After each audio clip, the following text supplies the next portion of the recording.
যে এই যে চলমান যে বিশ্বকাপ এবং এই বিশ্বকাপে মানুষের বিভিন্ন প্লেয়ারের প্রতি যে ভালোবাসা, এটা নিয়ে চিন্তা করতেছিলাম, যেহেতু এটা নিয়ে ইদানিং অনেক আলোচনা সমালোচনা হচ্ছে। এটার উপর 3-4টা আয়াত সূরা বাকারা থেকে আপনাদের সামনে একটু পড়ে শোনা এবং পড়ে শুনে বক্তব্য শেষ করব।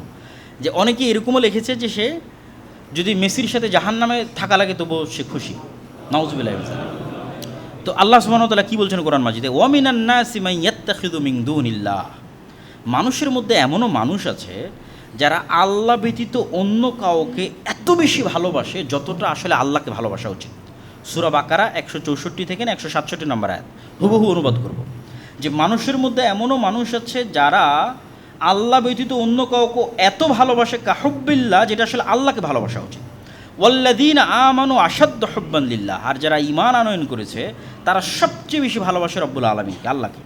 ওয়ালাউ ইয়ারাল্লাযীনা যালামু ইয ইয়ারাউনাল আযাবা আন্নাল কুওয়াতা লিল্লাহি জামিআ, যেই দিন আল্লাহর আযাব নেমে আসবে পৃথিবীতে অথবা কিয়ামতের মাঠে, সেই দিন এই সমস্ত জালেম পাপাচারী পাপিষ্ঠরা দেখতে পাবে যে আন্নাল কুওয়াতা লিল্লাহি জামিআ, সব ক্ষমতার মালিক আল্লাহ।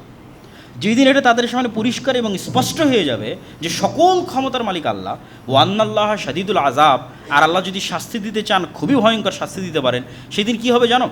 ইয তাবাররা আল্লাযীনা তুবিউ মিনাল্লাযীনা ইত্তাবাউ, সেই দিন অবস্থার ভয়াবহতায় মানুষ যাদের ফ্যান ফলোয়ার ছিল, মানুষ যাদেরকে ভালোবাসতো জান এবং প্রাণ দিয়ে, ওই সমস্ত যারা আমরা যেটা বলি ভাইরাল বলেন অথবা খুবই জনপ্রিয় বলেন, তো সেই জনপ্রিয় ভাইরাল অথবা যেটাই বলেন, যাদের মানুষ ব্যাপকভাবে ফ্যান ফলোয়ার ছিল, তারা যখন অবস্থার ভয়াবহতা দেখবে তখন তারা কি করবে? এদের থেকে নিজেদের সম্পর্ককে ছিন্ন করে নেবে। তো আমি তো জানি না এই কে। যখন অবস্থার ভয়াবহতা এতটা হবে, সেই দিন তাদের অনুসারীদের থেকে সম্পর্ক ছিন্ন করে নেবে।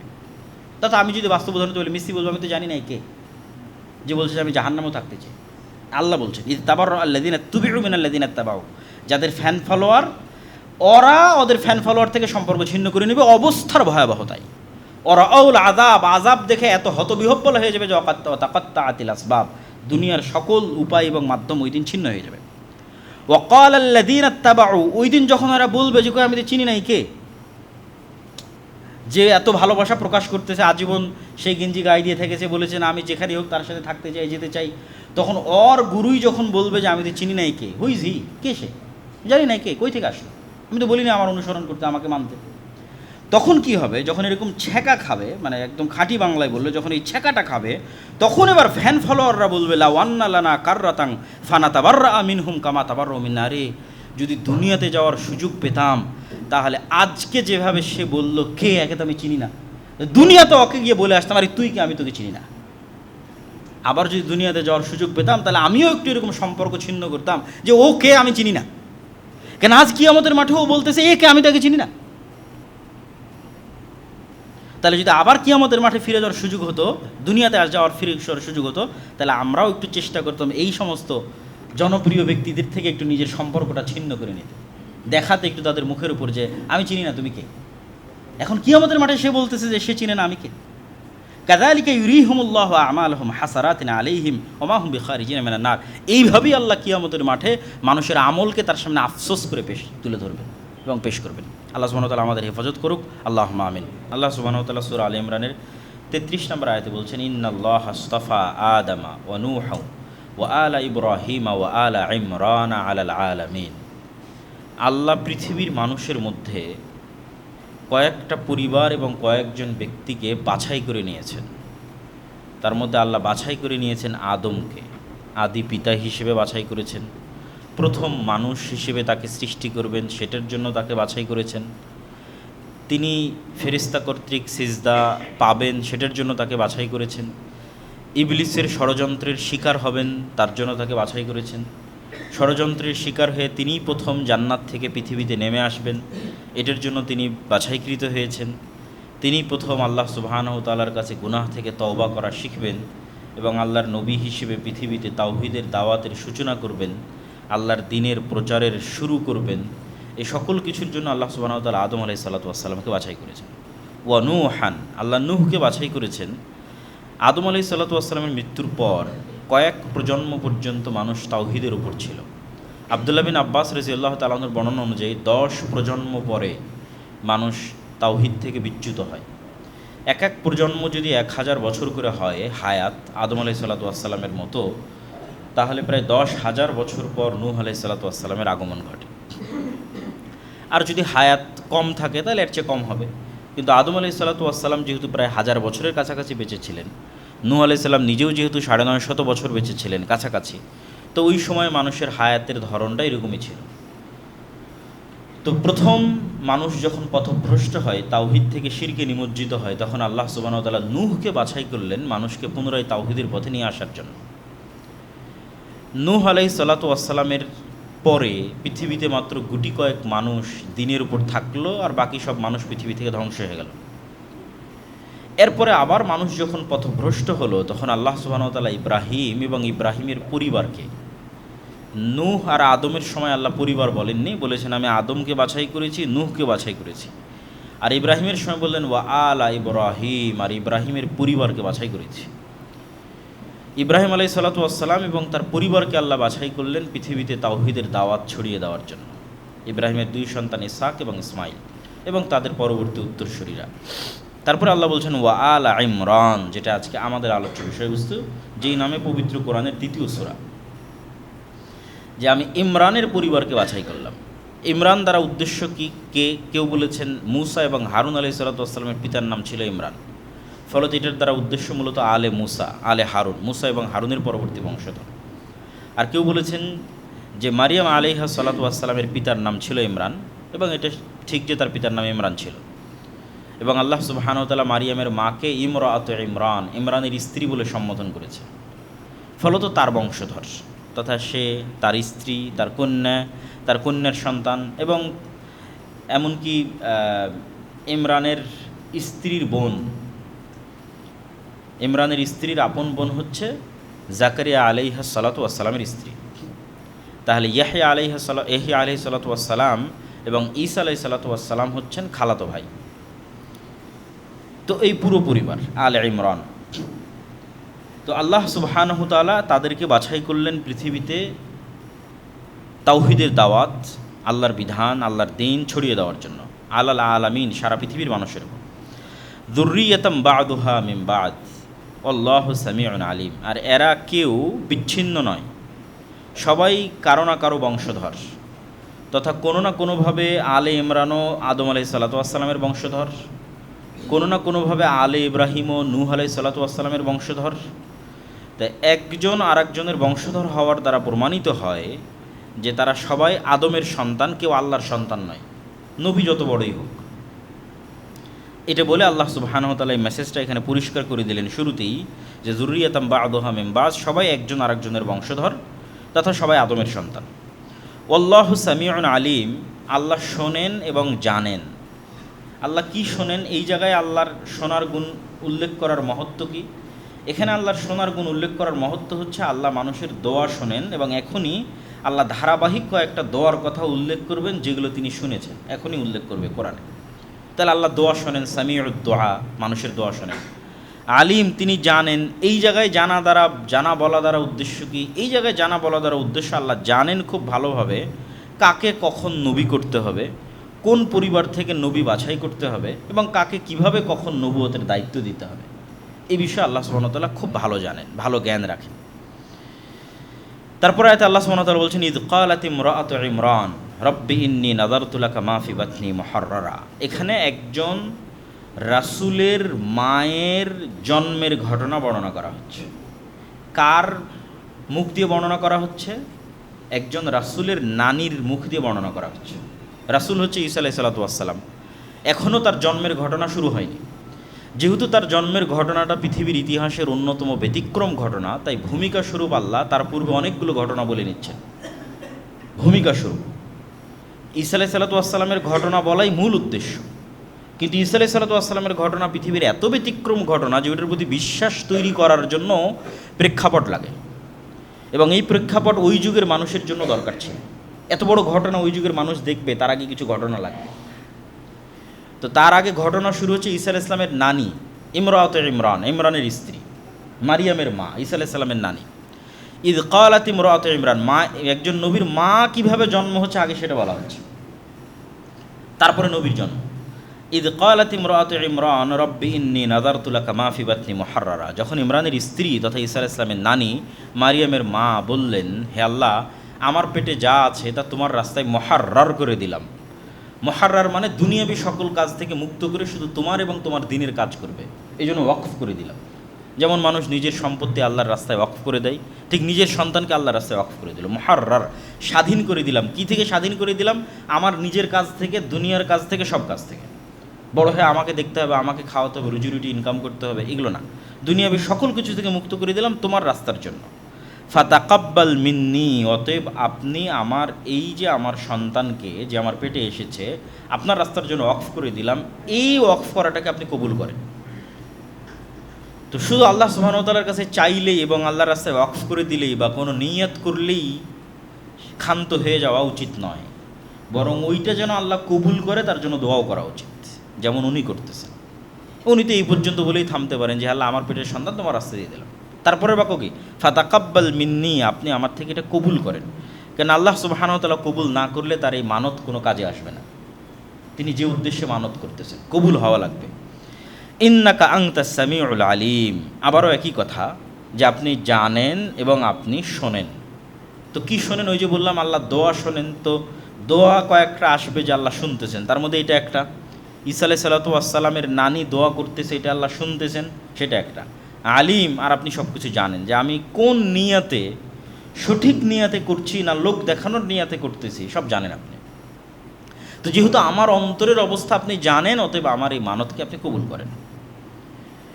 এখানে আরও একটা জিনিস শুরুতেই বলে রাখি যে আল্লাহ সুবহানাহু ওয়া তাআলা একজন নবীর জন্মের ঘটনা পবিত্র কোরআনে বর্ণনা করছেন।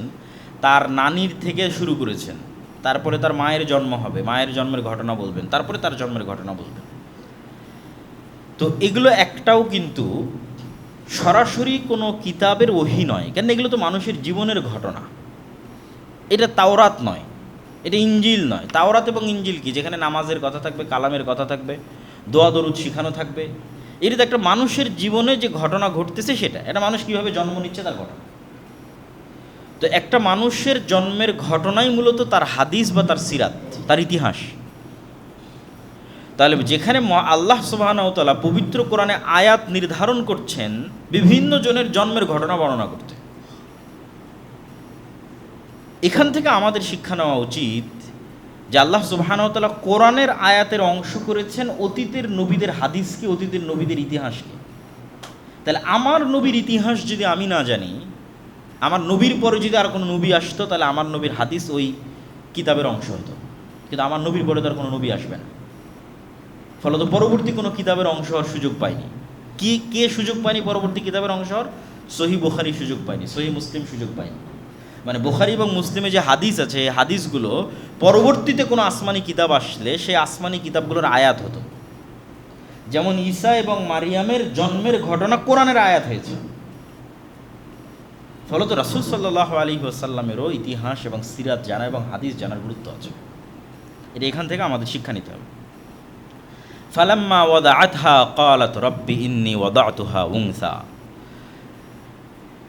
আল্লাহর রাস্তায় কোনো একজনকে ওয়াকফ করা হলে স্বাভাবিকভাবেই মানুষের মাথায় এটাই আসবে, দ্বীনের দাওয়াত দেওয়া, ইবাদত বন্দেগী করা, আল্লাহর রাস্তায় জিহাদ করা পুরুষ মানুষেরই কাজ।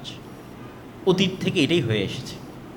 তো ইমরানের স্ত্রী তো এটাই ভাববেন যে তার পেটে আল্লাহ পুরুষ সন্তান দিয়েছেন, যদি আল্লাহ তার দোয়া কবুল করে থাকেন। আর যদি আল্লাহ কবুল করে না থাকেন তাহলে হয়তো নাও দিতে পারেন। ফালাম্মা ওয়াদাআতহা ক্বালাত রব্বি ইন্নী ওয়াদাতুহা উনসা। কিন্তু যখন উনি বাচ্চা প্রসব করলেন, ঈসা আলাইহিস সালামের নানি যখন তার মাকে জন্ম দিলেন, তখন তিনি দেখলেন যে তিনি কন্যা সন্তান। সিদ্ধান্তকে উপেক্ষা করে নয়, কিন্তু আশ্চর্য যে আমি যে দোয়া করলাম সেই দোয়া কবুল হতে হলে তো পুরুষ সন্তান লাগবে। তো বিস্ময় নিয়ে বলছেন, রব্বি ইন্নী ওয়াদাতুহা উনসা, আল্লাহ আমি তো মেয়ে সন্তান প্রসব করেছি, তাহলে আমার দোয়ার কী হবে, আমার ওয়াকফ এবং মানতের কী হবে? তো আল্লাহ বলছেন, আল্লাহু আ'লামু বিমা ওয়াজাত। এটা কি আল্লাহর জন্য নতুন নাকি? আল্লাহ তো আগে থেকেই জানে তোমার পেটে কী আছে। আল্লাহ আজাল থেকেই জানেন, লাউহে মাহফুজ থেকেই জানেন, অতীত থেকে অনাদি থেকেই জানেন, এবং যখন তোমার পেটে আসে তখনও জানেন। এটা আল্লাহর জন্য আশ্চর্য না। আল্লাহু আ'লামু, আল্লাহ খুব ভালো জানে তোমার পেটে কী আছে এবং তুমি কী সন্তান প্রসব করছো। তবে ওয়ালাইসা যাকারু কাল উনসা, এই বাক্যটা হচ্ছে আমাদের জন্য সবচেয়ে শিক্ষণীয়। যে আল্লাহ সুবহানাহু ওয়া তাআলা এই বাক্যের যদি আমরা অর্থ করি, শাব্দিক অর্থ না করে বোঝানোর মতো যদি অর্থ করি, যে সব ছেলে কি এই মেয়ের মতো হতে পারবে যে মেয়ে এখন তোমার পেটে জন্ম নিচ্ছে? পৃথিবীর কোটি কোটি ছেলে মিলেও মারিয়াম আলাইহিস সালাতু ওয়াস সালামের মতো সম্মানিত হতে পারবে না, ওই জায়গা ওই মর্যাদায় পৌঁছতে পারবে না পৃথিবীর কোটি কোটি ছেলে।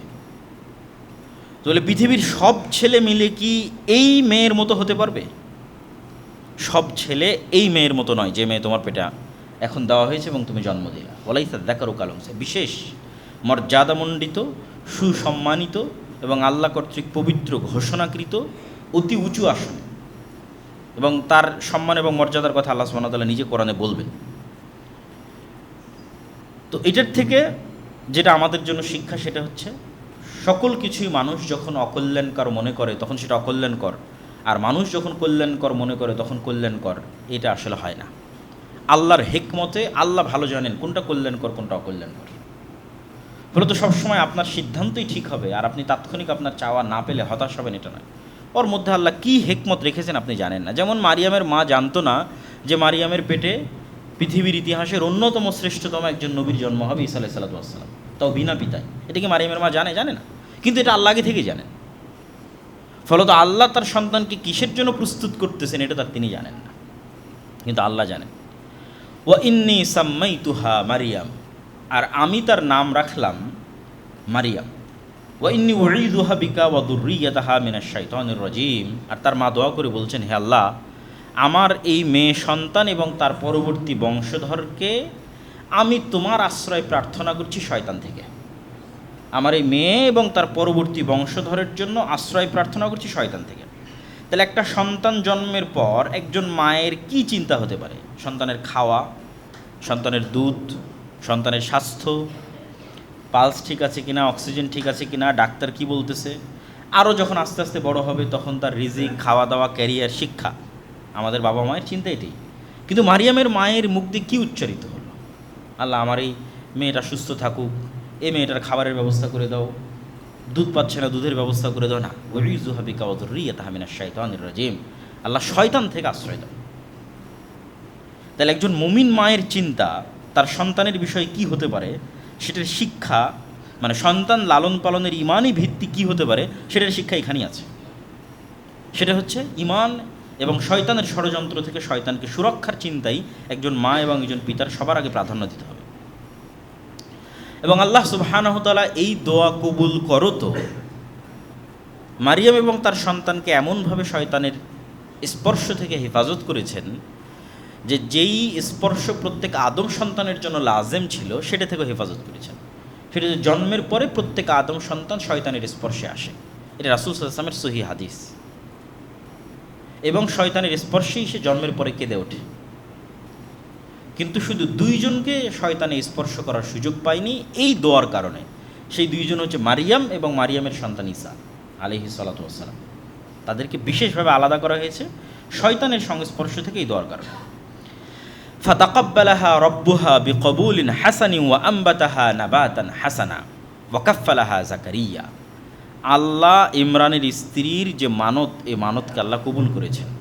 ওই যে কবুল করাটা কবুল করেছেন। ওয়া আম্বাতাহা নাবাতান হাসানা, আর যেভাবে একটা গাছকে পরিচর্যা করে বড় করা হয়, আম্বাতা নাবাত মানে গাছ রোপণ করে বড় করা, যেভাবে একটা গাছকে পরিচর্যা করে বড় করা হয়, আল্লাহ ওইভাবে মারিয়ামের পরিচর্যা করতো তাকে বড় করলেন। ওয়া আম্বাতাহা নাবাতান হাসানা, এবং আল্লাহর হিকমত এবং আল্লাহর পরিকল্পনা অনুযায়ী। ওয়া কাফফালাহা জাকারিয়া, আর মারিয়ামের দায়িত্ব নিল তার খালু জাকারিয়া। এবং মারিয়াম আলাইহিস সালাতু ওয়াস সালামের দায়িত্ব তার খালু কিভাবে পেলেন তার বর্ণনা যেহেতু আল্লাহ নিজেই সামনে দিবেন, এই জন্য এখন আর এটা বলতেছি না। সামনে যখন আয়াত আসতেছে তখন এটা বলবো যে মারিয়াম আলাইহিস সালাতু ওয়াস সালামের খালু জাকারিয়ার দায়িত্ব কিভাবে পেলেন। তারপর আল্লাহ বলছেন, কুল্লামা দাখালা আলাইহা জাকারিয়াল মিহরাব ওয়াজাদা ইনদাহা রিজকা। যখনই মারিয়াম আলাইহিস সালাতু ওয়াস সালামের যে মেহরাব, ইবাদতের যে জায়গা, সেই ইবাদতের জায়গায় যখনই জাকারিয়া আলাইহিস সালাতু ওয়াস সালাম প্রবেশ করতেন তখনই সেখানে তিনি ফলমূল খাদ্যদ্রব্য দেখতে পেতেন। ক্বালা ইয়া মারিয়াম, তিনি বললেন মারিয়াম, আন্না লাকি হাযা, এগুলো কই থেকে আসে? ক্বালাত হুয়া মিন ইনদিল্লাহ, তিনি বললেন এগুলো আল্লাহর পক্ষ থেকে আসে। ইন্নাল্লাহা ইয়ারযুকু মান ইয়াশা বিগাইরি হিসাব, আর আল্লাহ যাকে চান তাকে বেহিসাব রিজিক দান করতে পারেন। রিজিক মানে শুধু খাবার নয়, রিজিক মানে সম্মান, রিজিক মানে সন্তান, রিজিক মানে হায়াত, রিজিক মানে আয়ু, রিজিক মানে পদ পদবী মর্যাদা, রিজিক মানে শিক্ষা, রিজিক মানে জ্ঞান, সব রিজিক। রিজিক মানে স্ত্রী, সবই রিজিক। আল্লাহ যাকে ইচ্ছা তাকে বেহিসাব রিজিক দান করতে পারে। তো এই দৃশ্য জাকারিয়া আলাইহিস সালাতু ওয়াস সালামের হৃদয়কে নাড়িয়ে দিল। যারা জাকারিয়া আলাইহিস সালাম দেখলেন যে আল্লাহ নিয়মের বাইরেও কিছু করে থাকেন, হিসাবের বাইরেও রিজিক দিয়ে থাকেন, মানুষের চোখে অসম্ভব দরজাকেও আল্লাহ খুলে দিয়ে থাকেন। একটা প্রয়োজন জাকারিয়া আলাইহিস সালামের ছিল, তিনি সেইভাবে আল্লাহর কাছে চাননি, কেন? ওটার কোনো সম্ভাবনা ছিল না। কিন্তু মারিয়ামের সাথে এই ঘটনা জাকারিয়া আলাইহিস সালামের চোখ খুলে দিল যে মারিয়ামকে যদি আল্লাহ সুবহানাহু ওয়া তাআলা দুনিয়ার নিয়মের বাইরে, দুনিয়ার লজিকের বাইরে, দুনিয়ার ফিজিক্সের বাইরে আল্লাহ সুবহানাহু ওয়া তাআলা এইভাবে খাবার পাঠাতে পারেন, তাহলে আমার যে একটা প্রয়োজন আছে ওটা তো আল্লাহ দিতে পারেন। ওটা যে অসম্ভব মনে হয়তো উনি চাননি এতদিন, এবার উনি চাইবেন সাথে সাথে। তখনই হুনালিকা দাআ জাকারিয়া রাব্বাহ, তিনি ওই মুহূর্তেই তার রবের কাছে এমন কিছু চাওয়ার ইচ্ছা করলেন যা বাহ্যিক দৃষ্টিতে দীর্ঘদিন তার কাছে অসম্ভব মনে হয়েছে, এই জন্য চাননি। কিন্তু মারিয়ামের এই ঘটনা দেখে তিনি চাইলেন, কি বললেন? রব্বি হাবলি মিল্লাদুনকা যুররিয়াতান তাইয়্যিবাহ, হে আল্লাহ, মারিয়ামকে যদি আপনি অসময়ে খাবার দিতে পারেন তাহলে আমাকেও তো সন্তান দিতে পারেন। দীর্ঘদিন থেকে এটা আমার চাওয়া ছিল, কিন্তু চাওয়ার সাহস করিনি, কেন? অসম্ভব। কেন অসম্ভব? ওটা তিনি নিজেই ব্যাখ্যা করবেন। ইন্নাকা সামিউদ দুআ, আর আপনি তো দোয়া শুনেন।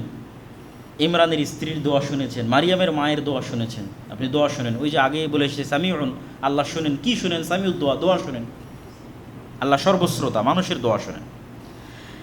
এখানে এই আয়াত থেকে দুটো পয়েন্ট আমাদের বের করতে হবে। একটা পয়েন্ট হচ্ছে, আল্লাহ যখনই কাউকে সন্তান দেওয়া বা সন্তান চাওয়ার কথা উল্লেখ করেছেন, তখন তার যে গুণের কথা বলেছেন সেটা ওয়াহাবা ইয়াহিবু, ওয়াহাব। আল্লাহ সুবহানাহু তাআলা দয়ালু, ওয়াহাব মানেও আল্লাহ দয়ালু, আল্লাহ দেন। রহমান মানেও দয়ালু, রহিম মানেও দয়ালু। কিন্তু ওয়াহাবের যেটা দেওয়া সেটা হচ্ছে না চাইতেই, অথবা বিনিময় ছাড়াই, অথবা অসম্ভব কিছু, অথবা সে হকদার নয়, অথবা সে যোগ্য নয়, তারপরও আল্লাহ সুবহানাহু ওয়া তাআলা নিজের দয়ায় দিয়ে দেন, এটাকে বলে ওয়াহাব।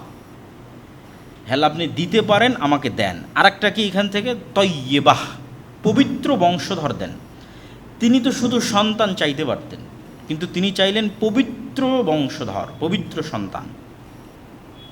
তাহলে মুমিনের দোয়া শুধু সন্তান চাওয়ার দোয়া কখনোই হওয়া উচিত নয়, বরং মুমিনের দোয়া হবে এমন সন্তান চাওয়ার দোয়া যে হবে পবিত্র, সৎ। যেমনটা জাকারিয়া আলাইহিস সালাতু ওয়াস সালাম দোয়া চাচ্ছেন, তিনি শুধু সন্তান চাচ্ছেন না, বলছেন পবিত্র সন্তান, পবিত্র বংশধর। ফানাদাতহুল মালাইকাতু ওয়া হুয়া কায়িমুন ইউসাল্লি ফিল মিহরাব। জাকারিয়া আলাইহিস সালাতু ওয়াস সালাম ইনস্ট্যান্ট এই দৃশ্য দেখে ইনস্ট্যান্ট দোয়া করলেন। এবার ইমিডিয়েট সাথে সাথেই আল্লাহ সুবহানাহু ওয়া তাআলা ফেরেশতা দিয়ে তাকে উত্তর দিচ্ছেন। যখন তিনি তার সালাত শেষই করেননি, তিনি সালাতে দাঁড়িয়ে দোয়া করতেছেন, সালাত শেষই করেননি, তখনই ফেরেশতা তাকে ডাক দিয়ে বলছে, ইন্নাল্লাহা ইউবাশশিরুকা বিয়াহইয়া মুসাদ্দিকাম বিকালিমাতিন মিনাল্লাহ ওয়া সাইয়্যিদান ওয়া হাসূরান ওয়া নাবিয়্যাম মিনাস সালিহিন। আল্লাহ তোমাকে সুসংবাদ দিচ্ছে একটা সন্তানের, তার নামও আল্লাহ বলে দিচ্ছে। এবং আমরা যখন সূরা মারিয়ামের অনুবাদ করব তখন এটার সাথে আরও কিছু তথ্য যুক্ত হবে। আল্লাহ সুবহানাহু তাআলা একটা সন্তানের সুসংবাদ দিচ্ছে, তার নামও বলে দিচ্ছে, তার নাম হবে ইয়াহিয়া। তার গুণ কী হবে? এক, মুসাদ্দিকাম বিকালিমাতিন মিনাল্লাহ, অচিরেই আল্লাহর একটা কালিমা আসবে, সেই কালিমাকে সে সত্যায়ন করবে। আল্লাহর কালিমা হচ্ছে ঈসা আলাইহিস সালাতু ওয়াস সালাম। আল্লাহর এই কালিমার উপর প্রথম ঈমান আনয়নকারী হচ্ছে ইয়াহইয়া আলাইহিস সালাতু ওয়াস সালাম। মানে মারিয়ামের পবিত্রতা এবং মারিয়ামের সন্তানের নবুয়তের উপর প্রথম ঈমান আনয়নকারী ইয়াহইয়া। এটা আল্লাহ আগেই বলে দিচ্ছেন, সে মুসাদ্দিকাম বিকালিমাতিন মিনাল্লাহ, আল্লাহর একটা কালেমা অচিরেই আসবে, সেই কালেমার সে সত্যায়নকারী হবে। ওয়া সাইয়্যিদান, সে নেতা হবে। ওয়া হাসুরান, হাসুর মানে ধৈর্যশীল, ধৈর্যের সর্বোচ্চ চূড়ায় পৌঁছলে হাসুর বলা হয়। ধৈর্যের সর্বোচ্চ চূড়া কি হতে পারে? সেটা হচ্ছে হাসুর। এবং এত সর্বোচ্চ ধৈর্য যে বিভিন্ন ইতিহাস গ্রন্থে, তাফসির গ্রন্থে, বাইবেল, তাওরাত, বিভিন্ন সব জায়গায় বর্ণিত হয়েছে যে ইয়াহইয়া আলাইহিস সালাতু ওয়াস সালামের সর্বোচ্চ ধৈর্য ধারণের স্তরে তিনি যেটা পৌঁছেছিলেন তার একটা স্তর হচ্ছে মানুষের যৌন কামনার উপর ধৈর্য ধারণ। ফলত তার কখনো কোনো স্ত্রী গ্রহণ বা নারী সংস্পর্শ গ্রহণের কখনো প্রয়োজনই হয়নি। তিনি ধৈর্যের এত সর্বোচ্চ স্তরে পৌঁছে গেছিলেন। ওয়া নাবিয়্যাম মিনাস সালিহিন, তিনি সর্বোচ্চ স্তরের ধৈর্য ধারণকারী হবেন, নবী হবেন, সৎ কর্মশীল বান্দাদের অন্তর্ভুক্ত হবেন। এতগুলো গুণ আল্লাহ সুবহানাহু ওয়া তাআলা ইয়াহিয়ার জন্য বললেন। কোন ইয়াহিয়া? যে জাকারিয়া এখন মারিয়ামের খালু, যিনি এখন তার সন্তানের জন্য দোয়া করছেন, তার যে সন্তান হবে তার গুণ বলছেন। তা আল্লাহ সুবহানাহু ওয়া তাআলার এই ভবিষ্যৎবাণী শোনার পর জাকারিয়া আলাইহিস সালাতু ওয়াস সালাম বিশ্বাস করতেন যে আল্লাহ তাকে চাইলে সন্তান দিতে পারে, কিন্তু সত্যি সত্যি আল্লাহ তাকে সন্তান দিয়ে দিবেন এত বড় আশা উনি করেননি। আর এত দ্রুত আল্লাহ তার দোয়া কবুল করবেন, এটা যেন মেঘ না চাইতে বৃষ্টির মতো। তাই তিনি আনন্দের আতিশয্যে বিস্ময়ে আল্লাহকে বলছেন, রব্বি আন্না ইয়াকুনু লি গোলাম, অস্বীকার করে নয়, বিস্ময়ে, যে আল্লাহ আমার কেমনে সন্তান হতে, আকের আমার স্ত্রী বন্ধা, সন্তান হওয়ার কোনো দুনিয়াবি লজিক নাই। পৃথিবীতে সন্তান প্রজননের যে নিয়ম, সেই নিয়মের মধ্যে আমার এবং আমার স্ত্রীর সাধ্য নাই। ক্বালা কাযালিকা আল্লাহু ইয়াফআলু মা ইয়াশা, আল্লাহ বললেন যে আল্লাহ এভাবেই যা ইচ্ছা তাই সৃষ্টি করতে পারেন। পৃথিবীতে সন্তান প্রজননের নিয়মও আল্লাহর সৃষ্টি, আর এই সন্তান প্রজননের নিয়মের বাইরেই আল্লাহ সবার আগে আদমকে সৃষ্টি করেছে, আর এই সন্তান প্রজননের নিয়মের বাইরেই আল্লাহ আদমের স্ত্রী হাওয়াকে সৃষ্টি করেছে। তাহলে আল্লাহর জন্য নিয়ম নয়, কেন নিয়ম তো আল্লাহই তৈরি করেছে। ওয়া কাযালিকা আল্লাহু ইয়াফআলু মা ইয়াশা। আর এই ঘটনাই পরবর্তীতে ঈসা আলাইহিস সালাতু ওয়াস সালামের অলৌকিক জন্মের উপর ঈমান আনার জন্য জাকারিয়া এবং ইয়াহিয়াকে সহযোগিতা করবে। আমি বললাম না যে এতগুলো ঘটনা বর্ণনা হচ্ছে একটা প্রেক্ষাপট তৈরি করার জন্য, কেননা সবচেয়ে ভয়ঙ্কর ঘটনা তো সামনে আসতেছে, সেটার প্রেক্ষাপট তৈরি হচ্ছে। প্রথম প্রেক্ষাপট হচ্ছে মারিয়ামের নিজেরই জন্ম। তারপরের প্রেক্ষাপট কি? মারিয়ামের কাছে অসময়ে খাদ্য আসতেছে। তারপরে প্রেক্ষাপট কি? জাকারিয়া দোয়া করলেন, সাথে সাথে দোয়া কবুল হয়ে গেল। জাকারিয়া নিজে বৃদ্ধ, তার স্ত্রী বন্ধা, তারপরও তাদের সন্তান হবে। এগুলোর দ্বারা একটা প্রেক্ষাপট তৈরি হচ্ছে যেন এরা অন্তত ঈমান আনয়ন করতে পারে যখন ঈসা আলাইহিস সালামের জন্ম হবে। এবং যখন ঈসা আলাইহিস সালামের জন্ম হবে তখন এনারাই প্রথম ঈমান আনয়ন করবেন, জাকারিয়া এবং ইয়াহিয়া। কেন? অলরেডি তারা এক্সপ্লোর করেছে যে আল্লাহ পারে, তার নিজের জীবনে এক্সপ্লোর করেছে। ক্বালা রাব্বি জাআল্লি আয়া, হে আল্লাহ এত বড় ব্যতিক্রম ঘটনা ঘটবে এর একটা নিদর্শন দেন। বিশ্বাস হচ্ছে না, কেমনে বিশ্বাস করবো যে কখন আমার স্ত্রী গর্ভধারণ হচ্ছে? ক্বালা আয়াতুকা আল্লা তুকাল্লিমান নাসা সালাসা, তোমার জন্য নিদর্শন হচ্ছে, চিহ্ন হচ্ছে, টানা 3 দিন তোমার মুখ বন্ধ থাকবে, কোনো কথাই মুখ দিয়ে বের হবে না। শুধু কি বের হবে? ওয়াযকুর রাব্বাকা কাসীরান ওয়াসাব্বিহ বিল আশিয়্যি ওয়াল ইবকার, শুধু সকাল সন্ধ্যায় তাসবিহ হবে আর সবসময় আল্লাহর জিকির হবে। 3 দিন পারলে আল্লাহর জিকির করো, না পারলে মুখে তালা দিয়ে রাখো। মুখে তালা থাকবে, মানুষের সাথে কোনো কথা হবে না, যদি মানুষের সাথে খুব জরুরি প্রয়োজন হয় ইশারায়, কিন্তু মুখ খোলা যাবে না। আর মুখ যদি খোলে তাহলে আস্তাগফিরুল্লাহ, আলহামদুলিল্লাহ, লা ইলাহা ইল্লাল্লাহ, লা ইলাহা ইল্লাল্লাহু ওয়াহদাহু লা শারীকা লাহু, লাহুল মুলকু ওয়া লাহুল হামদু ওয়া হুয়া আলা কুল্লি শাইইন কাদির, সুবহানাল্লাহি ওয়া বিহামদিহি সুবহানাল্লাহিল আযীম। এগুলো জিকির, আজকার, তাসবিহ, তাহলিল। তা মহান আল্লাহ সুবহানাহু ওয়া তাআলার এই নির্দেশ কি প্রমাণ করে?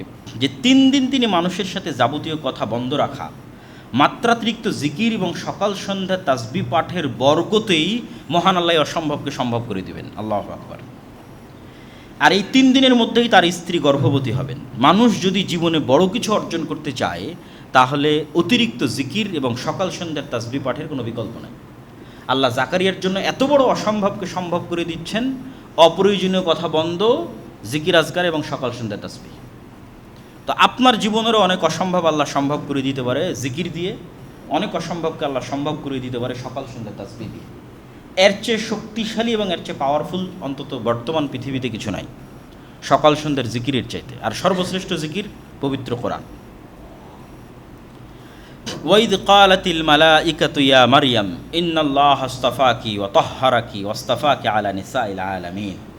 এবার মূল ঘটনার প্রেক্ষাপট তৈরি করা সম্পূর্ণ। এবার আল্লাহ মারিয়ামকে বলছেন ফেরেশতাদের মাধ্যমে, হে মারিয়াম, ইন্নাল্লাহা আসতাফাকি, আল্লাহ তোমাকে বাছাই করেছেন, ওয়াতাহহারাকি, এবং আল্লাহ তোমাকে পবিত্র করেছেন, ওয়াস্তাফাকি আলা নিসাইল আলামিন, আর আল্লাহ তোমাকে বাছাই করেছেন সারা পৃথিবীর সকল মহিলার উপর।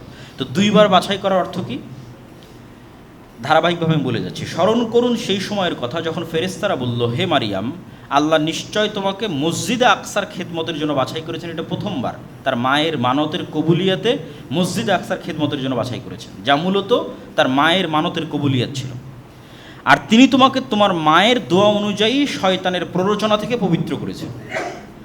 আর মারিয়াম আলাইহিস সালাতু ওয়াস সালামের সর্বোচ্চ পবিত্রতা কী ছিল? শারীরিকভাবে আল্লাহ তাকে পবিত্র করেছিলেন হায়েজ এবং নিফাস থেকে। তিনি কখনো কোনো দিন হায়েজা হননি এবং তার নেফাস হয়নি সন্তান প্রসবের পর। আর শারীরিক পবিত্রতার সর্বোচ্চ স্তর ছিল আল্লাহ সুবহানাহু ওয়া তাআলা তাকে পুরুষের সংস্পর্শ থেকে চিরদিনের জন্য পবিত্র করেছিলেন। আর মানসিকভাবে আল্লাহ সুবহানাহু ওয়া তাআলা তোমাকে সকল গুনাহ এবং গুনাহের চিন্তা থেকে পবিত্র করেছে। আর এইভাবেই মহান আল্লাহ সুবহানাহু ওয়া তাআলা এবার দ্বিতীয়বার বাছাই করছে, ওয়াস্তাফাকে আলা নিসাইল আলামিন, সারা পৃথিবীর সকল মহিলার মধ্যে আল্লাহ তোমাকে বাছাই করেছে পিতাবিহীন ঈসা আলাইহিস সালাতু ওয়াস সালামের মা হওয়ার জন্য। সমগ্র পৃথিবীর সকল নারীদের মধ্যে আল্লাহ তোমাকে বাছাই করেছে। তো অলৌকিক সন্তানের সুসংবাদ আসার পূর্বেই মহান আল্লাহ তার মায়ের পবিত্রতার সর্বোচ্চ সাক্ষ্য দিলেন। কেন এখন অলৌকিক সন্তানের সংবাদ আসবে, তা আগেই তার পবিত্রতার ঘোষণা আল্লাহ দিয়ে দিলেন। তারপর আল্লাহ বলছেন, ইয়া মারিয়াম কুনুতি লিরাব্বিকি ওয়াসজুদি ওয়ারকাই মা'আর রাকিঈন। যখনই কেউ মহান আল্লাহর মনোনীত বান্দা হয়, যখন আল্লাহর বিশেষ কোনো দয়া এবং রহমত পায়, তখন দায়িত্ব বেড়ে যায়। কিসের দায়িত্ব বাড়ে? রবের শুকরিয়া আদায়ের দায়িত্ব বাড়ে। তো যেহেতু আল্লাহ আগের বাক্যে বললেন, মারিয়াম তোমাকে এত এত নেয়ামত রহমত বরকতের জন্য আমি বাছাই করেছি, এবার তোমার কাজ কি?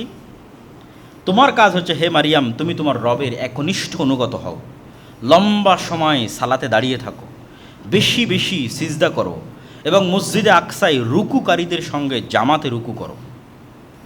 মেয়েরা যেমন মসজিদে ইতিকাফ করতে পারে, তেমনি তারা চাইলে জামাতেও সালাত আদায় করতে পারে, যা এই আয়াত থেকে স্পষ্ট বোঝা যায়।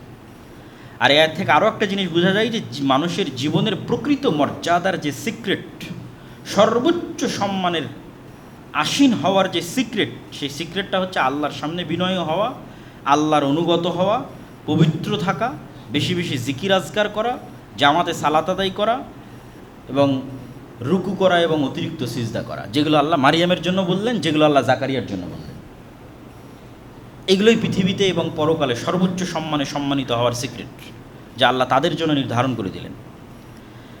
যালিকা মিন আম্বাইল গায়বি নুহিহি ইলাইক ওমা কুনতা লাদাইহিম ইয ইলকুনা আকলামাহুম আইয়ুহুম ইয়াকফুলু মারিয়াম ওমা কুনতা লাদাইহিম ইয ইখতাসিমুন। এবার ওই যে জাকারিয়া আলাইহিস সালাতু ওয়াস সালাম মারিয়ামের দায়িত্ব নিয়েছিলেন, ওই দায়িত্বটা তিনি কিভাবে পাচ্ছেন সেটা বলতে গিয়ে আল্লাহ ভূমিকাটা এভাবে ধরলেন যে জাকারিয়া, ইয়াহিয়া এবং মারিয়াম সম্পর্কে এতক্ষণ যা আলোচিত হয়েছে, এবং ঈসা আলাইহিস সালাতু ওয়াস সালামের জন্ম এবং তার পরবর্তী ঘটনা যা আলোচিত হবে কোরআনে, এগুলো সব গায়েবের সংবাদ, যা আমরা ওহীর মাধ্যমে আপনাকে জানাচ্ছি, হে মুহাম্মদ সাল্লাল্লাহু আলাইহি ওয়াসাল্লাম। হে মুহাম্মদ সাল্লাল্লাহু আলাইহি ওয়াসাল্লাম, এই ঘটনাগুলোর সময় আপনি সেখানে উপস্থিত ছিলেন না। আবার আপনি নিজে জেরুজালেম বা ফিলিস্তিনের বাসিন্দাও নন যে মানুষের মুখে মুখে শুনবেন, বরং আপনি জেরুজালেম থেকে 1000 কিলোমিটার দূরে মক্কার অধিবাসী। আর আপনি পড়ালেখাও জানেন না যে কোনো কিতাব অধ্যয়ন করে মানুষের সামনে এগুলো বলবেন। আর মক্কায় কোনো আহলে কিতাব বসবাস করতো না, মানে কোনো ইহুদি খ্রিস্টান বসবাস করতো না যে তাদের থেকে শুনে আপনি এটা বলবেন। আর আহলে কিতাবের এক অংশ তো মারিয়ামের সন্তানকে আল্লাহর সন্তান মনে করে, আর এক অংশ তথা ইহুদিরা তো মারিয়ামকে ব্যভিচারী মনে করে, নাউজুবিল্লাহ। আর এক অংশ তো ঈসা আলাইহিস সালাতু ওয়াস সালাম মারা গেছেন মর্মে বিশ্বাস করে। আর আপনি মুহাম্মদ সাল্লাল্লাহু আলাইহি ওয়াসাল্লাম সর্বপ্রথম কোরআনের মাধ্যমে এই তিনটা জিনিস পরিষ্কার করে দিচ্ছেন। কি কি পরিষ্কার করছেন? মারিয়াম আলাইহিস সালাতু ওয়াস সালাম পবিত্র, সেটা পরিষ্কার করছেন। আর কি পরিষ্কার করছেন? ঈসা আল্লাহর সন্তান নয়, এটা পরিষ্কার করছেন। আর কি পরিষ্কার করছেন? ঈসা মারা যায়নি, সেটা পরিষ্কার করছেন। কেউ জানতো না পৃথিবীতে। এগুলো সব আমি আপনাকে আল্লাহ সুবহানাহু ওয়া তাআলা ওহীর মাধ্যমে জানিয়ে দিচ্ছে। এটা রাসূল সাল্লাল্লাহু আলাইহি ওয়াসাল্লামের সত্য ওহীর হওয়ার প্রমাণ বহন করে। তো এইরকম একটা ছোট্ট ঘটনা এবার আমি আপনাকে জানাই। এই প্রেক্ষাপটে আল্লাহ বলতেছেন সেই ঘটনা কি, কীভাবে মারিয়ামের দায়িত্ব পেলেন জাকারিয়া। যখন মারিয়ামের জন্ম হয় তখন তার দায়িত্ব কে নিবে তা নিয়ে বিতর্ক তৈরি হয়। মসজিদে আকসায় ইবাদতকারী আল্লাহর প্রিয় বান্দারা সবাই চায় মারিয়ামের দায়িত্ব নেওয়ার জন্য, যেহেতু তার পিতা ছিল না। এটাকে তারা কল্যাণকর এবং নেকির কাজ মনে করছিল। তো যখন তারা সবাই দায়িত্ব নিতে চাইল, তখন তারা সিদ্ধান্ত নিল যে আমরা লটারি করব, এবং লটারির মাধ্যমে নির্ধারিত হবে কে মারিয়ামের দায়িত্ব নেবে। এবং লটারির ধরন ছিল সবাই কলম পানিতে নিক্ষেপ করবে, নদীতে অথবা এমনি পানিতে। যদি স্রোতস্বিনী নদীতে নিক্ষেপ করে তাহলে কলম স্রোতের বিপরীতে যাবে, আর যদি স্বাভাবিক পানিতে নিক্ষেপ করে সব কলম ডুবে যাবে, যার কলম ভেসে থাকবে সে মারিয়ামের দায়িত্ব পালন করবে। তো তারা যে কলমগুলো দিয়ে তাওরাত লিখিত, যেহেতু সবাই আল্লাহর প্রিয় বান্দা, সবাই মসজিদে আকসায় আল্লাহর দিনের খেদমত করতো, দায়ী ইলাল্লাহ, জাকারিয়াও একজন নবী এবং দায়ী ইলাল্লাহ, তারা যে কলমগুলো দিয়ে তাওরাত লিখত সেগুলো তারা পানিতে নিক্ষেপ করলো। সবার কলম ডুবে গেল, কিন্তু জাকারিয়া আলাইহিস সালাতু ওয়াস সালামের কলম ভেসে থাকলো অথবা স্রোতের বিপরীতে চললো। তখন জাকারিয়া আলাইহিস সালাতু ওয়াস সালামকেই দায়িত্ব দেওয়া হলো মারিয়াম আলাইহিস সালাতু ওয়াস সালামের লালন পালনের। তো এই ঘটনাও আপনি জানতেন না হে মুহাম্মদ সাল্লাল্লাহু আলাইহি সাল্লাম, আমি জানিয়ে দিলাম। আর জানার কোনো পরিবেশ আপনার কাছে নাই, কেন আপনার বাড়ি জেরুজালেমে নয়, আপনি পড়া জানেন না, মক্কায় কোনো ইহুদি খ্রিস্টান বসবাস করে না।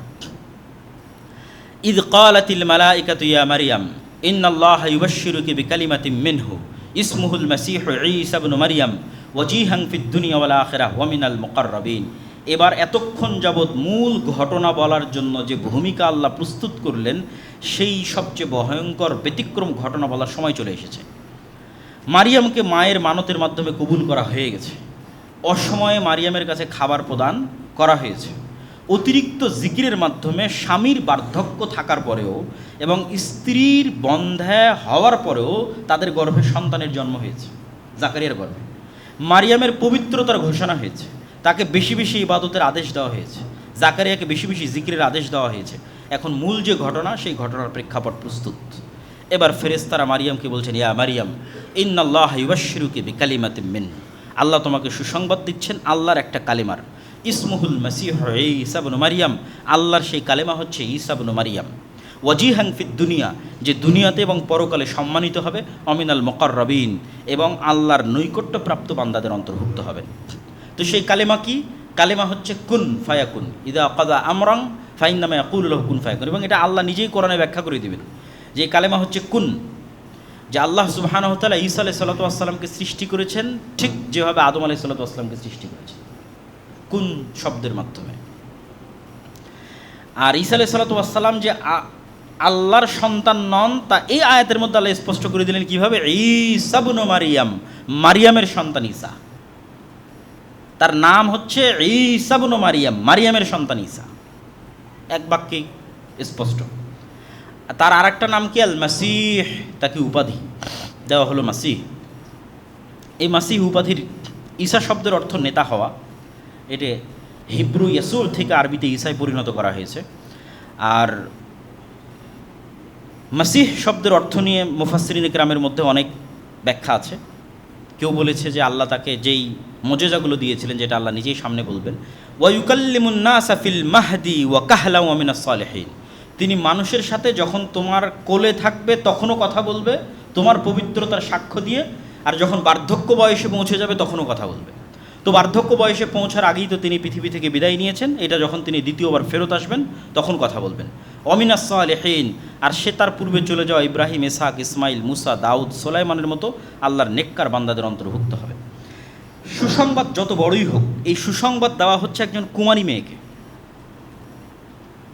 বাহ্যিক দৃষ্টিতে তার কাছে এটা মাথায় আকাশ ভেঙে পড়ার মতো। তাই এত বড় সুসংবাদ পেয়েও, অনেক বড় সুসংবাদ, আল্লাহ অনেক কিছু বললেন, তোমাকে একজন সন্তান দিচ্ছি, ঈসা, সে এই অনেক কিছু হবে, কিন্তু বলা তো হচ্ছে একজন কুমারী মেয়েকে। তো এটা সুসংবাদের চেয়ে তার মাথায় তো আকাশ ভেঙে পড়ার মতো। তখন তিনি বিস্ময়ের সাথে বললেন, ক্বালাত রাব্বি আন্না ইয়াকুনু লি ওয়ালাদ, হে আল্লাহ কীভাবে আমার সন্তান হতে পারে, ওয়ালাম ইয়ামসাসনি বাশার, আমাকে এখন পর্যন্ত কোনো পুরুষ স্পর্শ করেনি। ক্বালা কাযালিকা আল্লাহু ইয়াখলুকু মা ইয়াশা, আল্লাহ এভাবেই যা ইচ্ছা তাই সৃষ্টি করতে পারেন। এবং আল্লাহ সুবহানাহু তাআলা পৃথিবীতে আরও অসংখ্য প্রাণীর মধ্যে পুরুষের সংস্পর্শ ছাড়া সৃষ্টির উদাহরণ রেখে দিয়েছেন। যেমন বর্তমান বিজ্ঞান প্রমাণ করে যে সাপ, টিকটিকি, হাঙ্গর, মাছ এবং বিভিন্ন পোকামাকড়ের অনেক প্রজাতি আছে, এবং উদ্ভিদ জগতেরও এমনও গাছপালা আছে যেগুলো পুরুষের সংস্পর্শ ছাড়াই, পরাগায়ন ছাড়াই নতুন গাছ, নতুন সাপ, নতুন টিকটিকি তাদের জন্ম হয়ে যেতে পারে। এই বিজ্ঞান দ্বারা প্রমাণিত।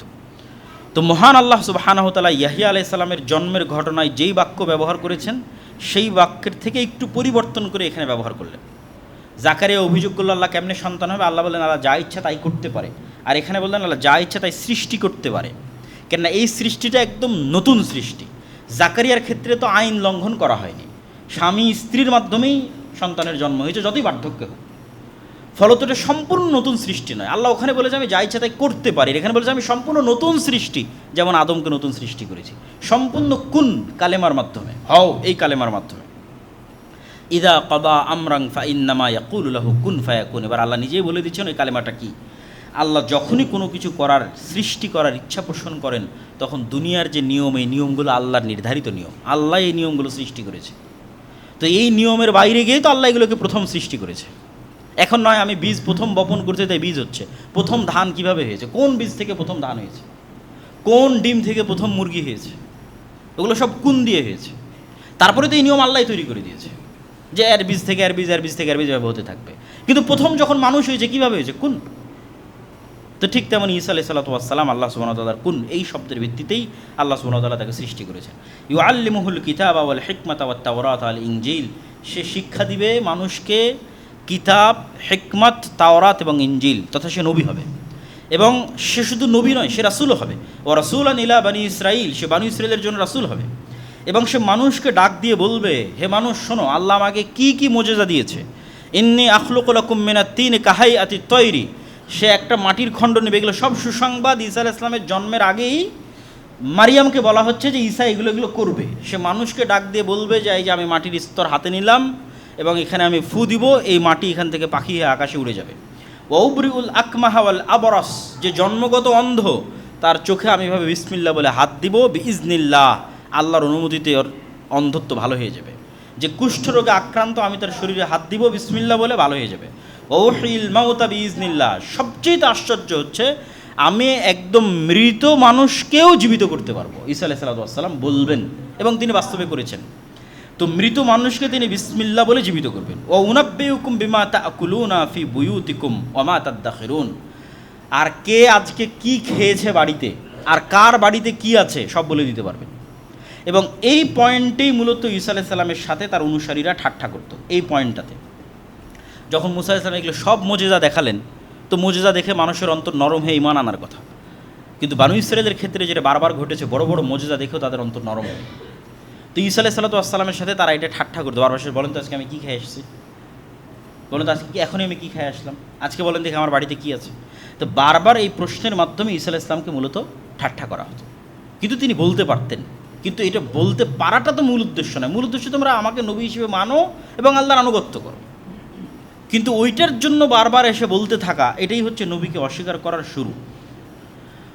ওয়া মুসাদ্দিকাল লিমা বাইনা ইয়াদাইয়া মিনাত তাওরাতি ওয়া লিউহিল্লা লাকুম বা'দাল্লাযী হুররিমা আলাইকুম ওয়া জি'তুকুম বিআয়াতিন মির রাব্বিকুম ফাত্তাকুল্লাহ ওয়া আতিউন।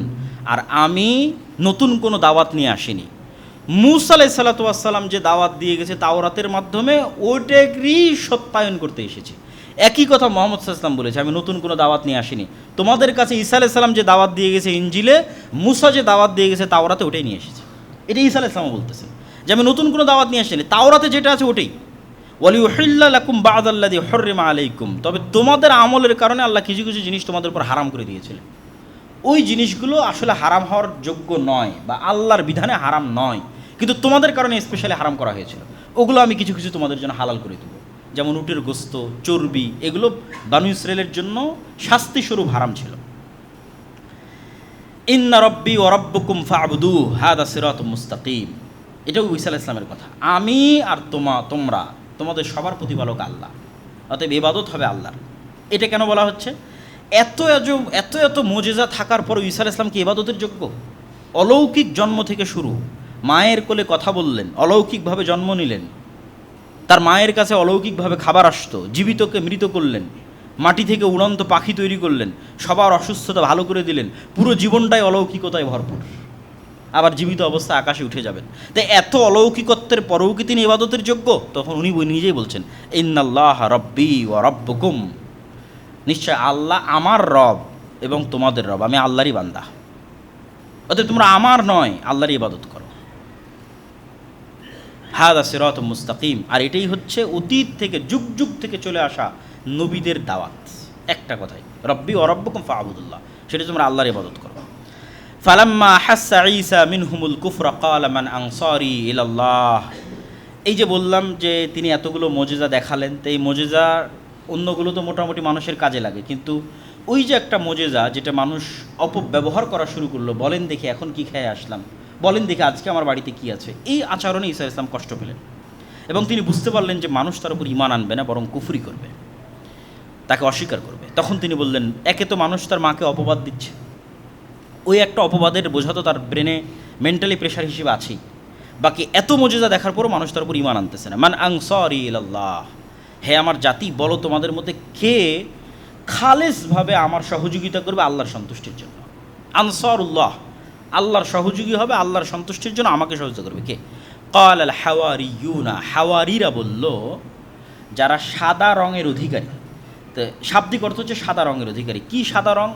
মুফাসসিরিন ইকরাম লিখেছেন তারা সাদা জামা পরতো এই কারণে, কেউ লিখেছেন তারা ধোপা ছিল, কাপড়কে ময়লা থেকে সাদা করতো এই কারণে, কেউ বলে লিখেছেন তাদের অন্তর সাদা ধবধবে ছিল, পরিষ্কার, নিষ্কলুষ হৃদয়, পবিত্র হৃদয়। তো 12 জন হাওয়ারি বলল, নাহনু আনসারুল্লাহ, আমরা আল্লাহর সন্তুষ্টির জন্য আপনার এই দিনের দাওয়াত কবুল করলাম, আপনার উপর ঈমান আনলাম।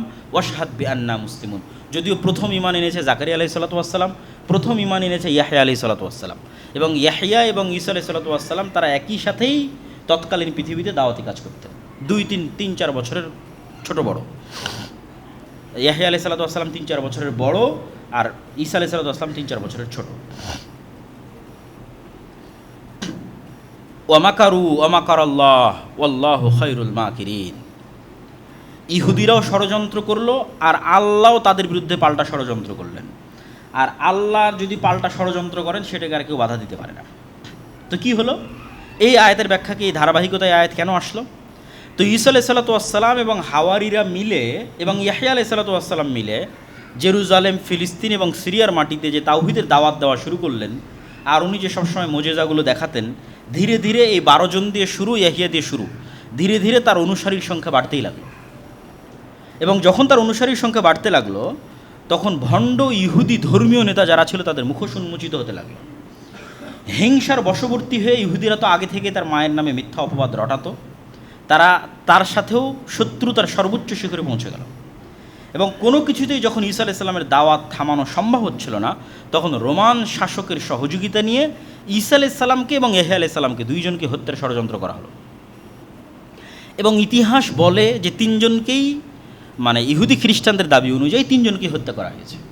জাকারিয়াকেও হত্যা করা হয়েছে, ইয়াহইয়াকেও হত্যা করা হয়েছে, ঈসা আলাইহিস সালামকে হত্যা করা হয়েছে। ইসলাম এসে বলল যে ঈসা আলাইহিস সালাম নিহত হননি, 500 বছর পরে এসে বলল ঈসা আলাইহিস সালামকে আল্লাহ উঠিয়ে নিয়েছে। কিন্তু জাকারিয়া এবং ইয়াহইয়া আলাইহিস সালামের বিষয়ে ইতিহাসে মোটামুটি প্রসিদ্ধ যে তাদেরকে ইহুদিরা সাকসেসফুলি হত্যা করেছে। এবং দুইজনেরই হত্যার জন্য ভিন্ন ভিন্ন ঘটনা প্রচলিত আছে, সত্য মিথ্যা আল্লাহ ভালো জানে। জাকারিয়া আলাইহিস সালামের জন্য প্রচলিত আছে তিনি একটা গাছের মধ্যে আশ্রয় নিয়েছিলেন, পুরো গাছ করাত দিয়ে কেটে ফেলা হয়েছিল এবং তিনিও সেখানে নিহত হয়েছিলেন। আর ইয়াহইয়া আলাইহিস সালামের ক্ষেত্রে প্রসিদ্ধ আছে যে তৎকালীন বাদশাহ এক অবৈধ সম্পর্কে লিপ্ত ছিল, যেটা তাওরাত অনুযায়ী, ইনজিল অনুযায়ী হারাম। তো বাদশাহ চাচ্ছিল যে তার এই কাজকে ধর্মীয় নেতারা বৈধতা দিক। তো ধর্মীয় নেতাদের মধ্যে ইয়াহইয়া আলাইহিস সালাতু ওয়াস সালাম এই কাজের বৈধতা না দিয়ে সেটাকে ওপেন হারাম ঘোষণা করলেন। এবং ইয়াহইয়া আলাইহিস সালামের এই হারাম ঘোষণার কারণে তার ভিতরে এবং তার যেই মেয়ের সাথে তার অবৈধ সম্পর্ক ছিল তাদের ভিতরে একটা ক্ষোভ বিরাজ করলো যে আমাদের বিরুদ্ধে এই ফতোয়া দিচ্ছে, এর প্রতিশোধ আমরা নিবই। তো ফলো ওই মেয়ে বাদশার কাছে চাইলো যে তুমি যদি আমাকে সন্তুষ্ট করতে চাও তাহলে ইয়াহইয়ার মাথা চাই, কাটা মাথা। তখন বাদশাহ তার সেই প্রেমিকাকে সন্তুষ্ট করার জন্য ইয়াহইয়া আলাইহিস সালাতু ওয়াস সালামের কর্তনকৃত মাথা সেখানে উপস্থিত করেছিল, তথা ইয়াহইয়া আলাইহিস সালামকে হত্যা করেছিল। তো তাদের ষড়যন্ত্র কোথায় গিয়ে সফল হয়নি? ঈসা আলাইহিস সালাতু ওয়াস সালামের ক্ষেত্রে গিয়ে সফল হয়নি, যেটা আল্লাহ বলছে যে তারা ঈসা আলাইহিস সালাতু ওয়াস সালামকে হত্যার ষড়যন্ত্র করলো। কিন্তু আল্লাহ সুবহানাহু ওয়া তাআলা কী করলেন? আল্লাহ পরের আয়াতে বলছেন, ইদ ক্বালাল্লাহু ইয়া ঈসা ইন্নী মুতাওয়াফফিকা ওয়া রাফিউকা ইলাইয়া ওয়া মুতাহহিরুকা মিনাল্লাযীনা কাফারু। ঈসা, আমি তোমাকে ঘুমের মধ্যে ঘুমন্ত অবস্থায় আসমানে উঠিয়ে নেব, রাফিউকা ইলাইয়া, আমার কাছে উঠিয়ে নেব, ওয়া মুতাহহিরুকা, আর তোমাকে আমি পবিত্র করব যা যা অপবাদ তোমার মায়ের নামে দেওয়া হয়েছে আর মানুষ তোমাকে যা অপবাদ দিয়েছে এগুলো সব কিছু থেকে তোমাকে পবিত্র করে দেব। ওয়া জাইলুল লাযীনা ইত্তাবাউকা ফাওকাল লাযীনা কাফারু ইলা ইয়াউমিল কিয়ামাহ, আর যারা সত্যিকারভাবে তোমার যে দাওয়াত, তাওহীদের দাওয়াত, এই সত্যিকারভাবে যারা এই দাওয়াতের অনুসরণ করবে, তুমি যে আল্লাহর সন্তান নও বরং আল্লাহর বান্দা এবং আল্লাহর নবী, এটাকে স্বীকার করবে, এবং তোমার মা যে পবিত্র এটাকে স্বীকার করবে, তাদেরকে আমি পৃথিবীতে বিজয়ী রাখব। আযাবান শাদীদা।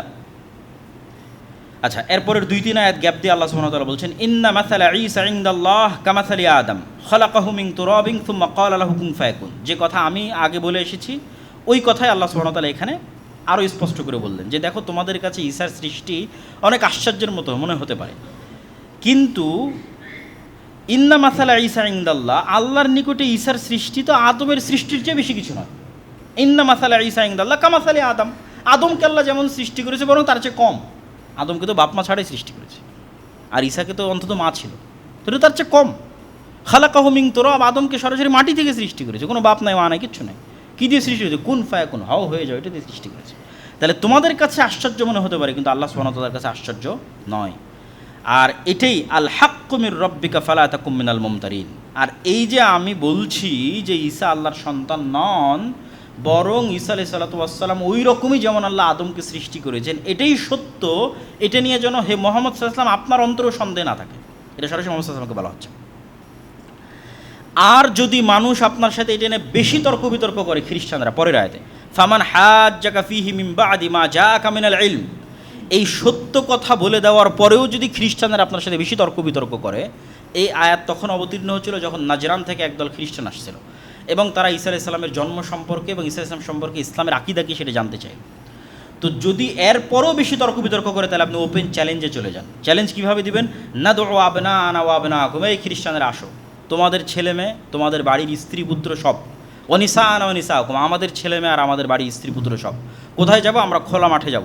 সুম্মা নাবতাহিল ফানাজআল লা'নাতাল্লাহি আলাল কাযিবিন, তারপর আমরা মুবাহালা করব যে কে সত্য, ঈসা আল্লাহর সন্তান না ঈসা আল্লাহর বান্দা। আমি মুহাম্মদ বলছি ঈসা আল্লাহর বান্দা, যেমন আদমকে সৃষ্টি করেছে ঈসা আলাইহিস সালাতু ওয়াস সালাম। আর তোমরা যদি বলো ঈসা আল্লাহর সন্তান, তাহলে চলো আল্লাহর অভিশাপ মিথ্যুকদের উপর বর্ষিত।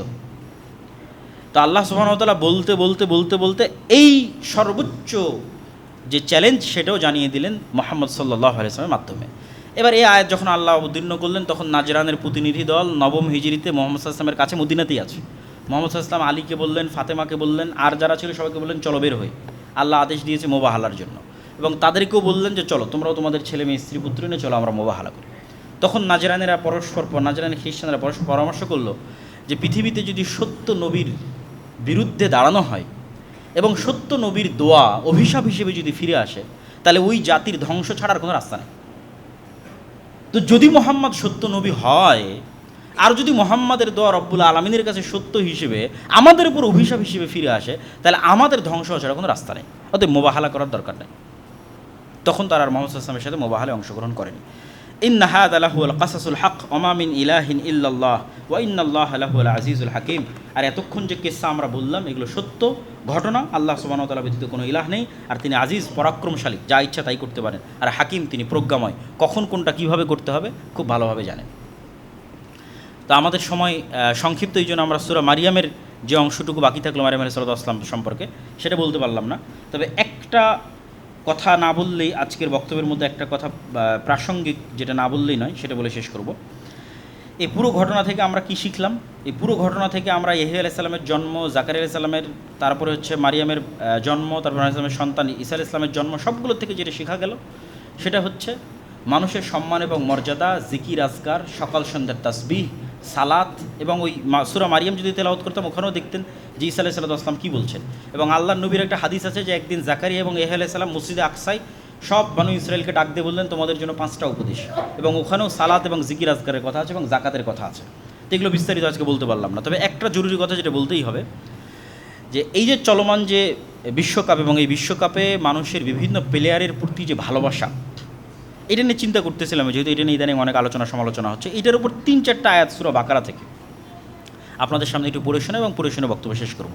যে অনেকে এরকমও লিখেছে যে সে যদি মেসির সাথে জাহান্নামে থাকা লাগে তবুও সে খুশি, নাউযুবিল্লাহি মিন যালিক। তো আল্লাহ সুবহানাহু ওয়া তাআলা কী বলছেন কোরআন মাজিদে? ওয়া মিনান নাসি মান ইয়াত্তাখিযু মিন দুনিল্লাহ, মানুষের মধ্যে এমনও মানুষ আছে যারা আল্লাহ ব্যতীত অন্য কাউকে এত বেশি ভালোবাসে যতটা আসলে আল্লাহকে ভালোবাসা উচিত। সূরা বাকারা 164 থেকে 167 নম্বর আয়াত হুবহু অনুবাদ করব, যে মানুষের মধ্যে এমনও মানুষ আছে যারা আল্লাহ ব্যতীত অন্য কাউকে এত ভালোবাসে কাহুব্বিল্লাহ, যেটা আসলে আল্লাহকে ভালোবাসা উচিত।